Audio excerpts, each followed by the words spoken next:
Nu, ko lai dara?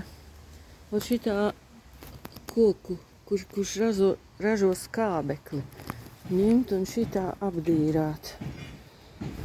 Un vēl kaut kas ir uzkaisīts virsū, lai viņš nomirst. Sāls. Vot kas tā var izdarīt ar koku?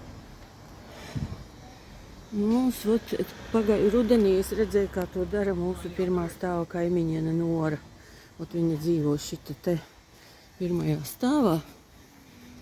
Un nav žēl šitā izdarīt ar koku. Tas ir vienkārši ārprāts kaut kāds. Nu, ot šitā te.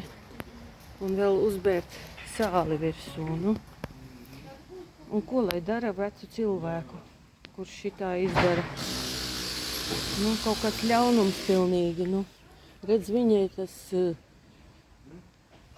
tad, kad viņš met tos, viņai traucē lidojot pa logu iekšā. Nu, bet tas taču nav normāli vispār. Nu, tāds koks, tādu koku izaudzēt, dzīvības koku, gadiem audzēt, un viņš ražo visiem skābekli dzīvoklī. Visiem tas ir fantastiski, un re, kur tur arī, un tie koki gadiem auguši, viņi līdz 5. stāvam, un svaigs gaiss. Nu, sirds pilnīgi sāp. Kā var šitā noraut mīzes? Un viņi vakarā šito dara, domā, ka neviens neredz. Un viņš raud, tas kociņš, re, kur viņam asaras, viņš raud. Nu, es nezinu, ko darīt. Pilnīgi sirds sāp.